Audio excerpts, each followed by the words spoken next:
नमस्कार मंडळी, माझ्या नवीन एका व्हिडिओमध्ये तुमचं स्वागत करते. तर आम्ही निघालेलो शिवमंदिरला. प्रत्येक सोमवारी जातोच आम्ही. 5च्या सोमवारी फक्त काव्याच्या पप्पाने कावाई गेलेली आणि इथं एंट्री होती. पहिलं जरा शिवमंदिराचं वेगळं होतं, आता खूप बदललं आहे.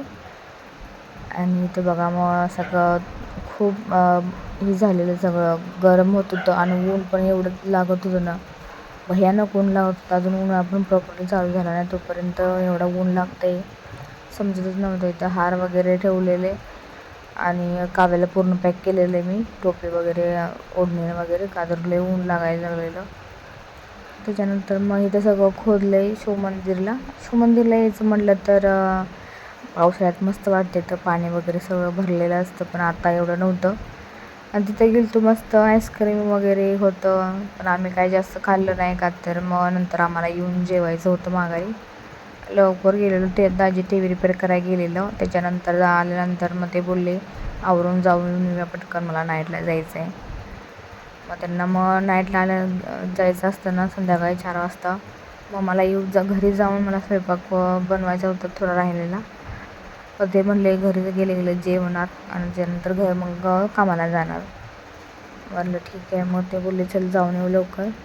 आणि काव्यासाठी आम्ही दर सोमवारी येतो शिवमंदिरला. मला जमलं तर मी येते, नाहीतर मग काव्याचे पप्पा घेऊन येतात तिला. आणि आतमध्ये एंट्री करताना म्हणजे व्हिडिओ काढून देत नाही, अलाउड नाही मोबाईल. मी बाहेरचं शूटिंग घेतलं जास्त. तर असं ठीक आहे.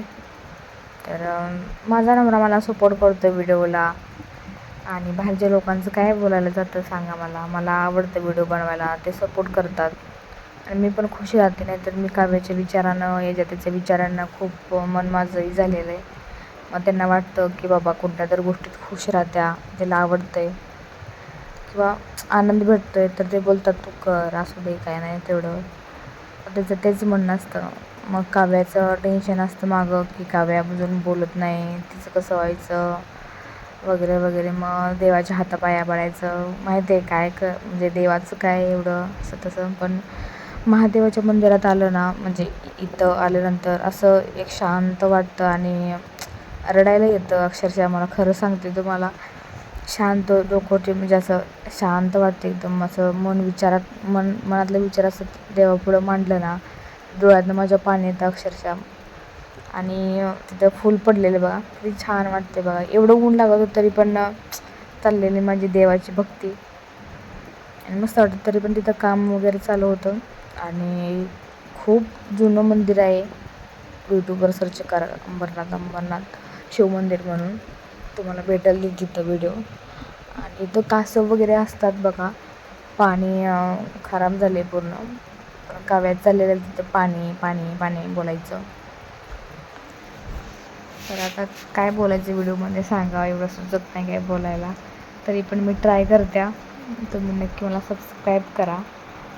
इथं छोटे छोटे कासव आहेत, ते व्हिडिओ दिसतात का नाही काय माहिती, पण मस्त आहेत कासव वगैरे. शेड्या होत्या ना, ते पहिल्या काळात काय असतं यांचं काय माहिती. पहिल्या काळातलं एवढं मस्त म्हणजे मंदिर वगैरे किती भारी बांधले बघा ना त्या लोकांनी. कसं काय एवढं म्हणजे कसं काय असतं देवांचं बघा ना. त्याच्यानंतर मग मस्त व्हिडिओ वगैरे काढलं आम्ही, मस्त एन्जॉय केला तिथं. जेवण वगैरे आम्ही घरी जाऊनच करणार, त्यामुळे काही खाल्लं नाही तिथे. आणि असं पण काव्याच्या पप्पाला काय आवडत नाही खायला.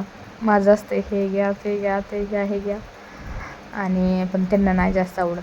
त्याच्यानंतर मग व्हिडिओच्या नादात बघा मी नारळच फोडला नव्हता, आणि त्यात ही गरमी आणि पायाला एवढं भाजत होतं ना, खाल्लं पोळत होतं सांगूच नका. आणि मला समजतच नव्हतं नारळ कुठं फोडायचा. त्या एका काकींना विचारलं, मग त्या बोलल्या फोड तिथं. ठीक आहे, पण एकाच दणक्यात नारळ फोडला मी.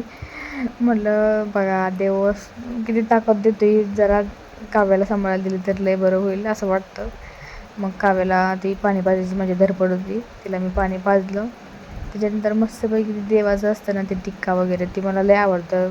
काव्याला पण लावायला आवडतं, ती पण मग शांत लावून घेते. पण ते आज जरा शांतच होती काय माहिती, तिला लवकर उठवलेलं म्हणजे शांत होती का काय माहिती. आणि मस्तपैकी आम्ही असा एन्जॉय करत असतो. त्याच्यानंतर बाहेर वगैरे व्हिडिओ वगैरे काढून घेतलं.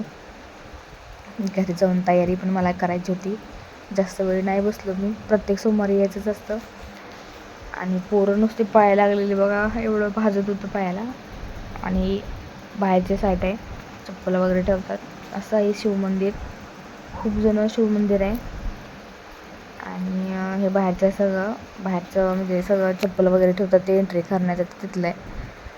एंट्री केल्यानंतर बाहेर एवढं सगळं सामान ठेवलेलं, देवांचं मूर्ती वगैरे एवढं मस्त मस्त होतं ना.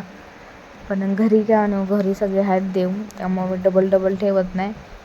आणि सध्या तर मी एवढं देव नाही ठेवणार आहे घरात. थोडंसं जास्त 2-3 लई देवाचं याड लावून घ्यायचं नसतं हे. असं देवाचं याड चांगलं, पण माणसाचं नको असं होतं आहे. त्याच्यानंतर घरी आलो आम्ही. घरी आल्यानंतर मग थोडा वेळ आराम केला. आराम कसला म्हणायचा, आराम नाही केला. 2 मिनटं पाणी पीत बसली. त्यानंतर काव्याच्या पप्पांचं जेवण बनवायचं होतं मला. गेले जेवून घेतलं. पण इथं बघा नक्कर किती असते ते आमचं, असंच असतं. त्याच्यानंतर मग जेवण म्हणजे मी चपाती बनवलेली सकाळीच. आणि म्हटलं दुपारी नाही एवढं जमायचं चपाती करायला गरमीचं, तर मग सकाळीच चपाती वगैरे बनवून ठेवलेली मी. आणि बटाटे पण शिजवून सकाळीच ठेवलेले, जेणेकरून म्हटलं दुपारी नुसतं बटाट्याची भाजी बनवायची. का तर मग काव्या पण दुपारी खाईल आणि सगळेच खाईल असं. आणि ते पण जेवून जाते, ते जेवतात आणि डबा पण घेऊन जातात, असं आहे त्यांचं. नंतर त्यांच्या डब्याला बटाट्याची भाजी चपाती बनवली आणि डबा पॅक केला. ते दुसरं काय नाश्ता वगैरे काय करत नाही, त्यामुळे मला चपाती जास्त द्याव्या लागतात त्यांना. भात वगैरे त्यांना नाही आवडत, भाकरी आणि चपाती पण जास्त आवडत नाही त्यांना. पण आता कामाला जातात त्यामुळं भात नाही घेऊन जाऊ शकत आणि भाकरी पण नाही घेऊन जाऊ शकत, असं त्यांचं. तर असा होता व्हिडिओ. तुम्हाला व्हिडिओ आवडला तर लाईक करा, शेअर करा.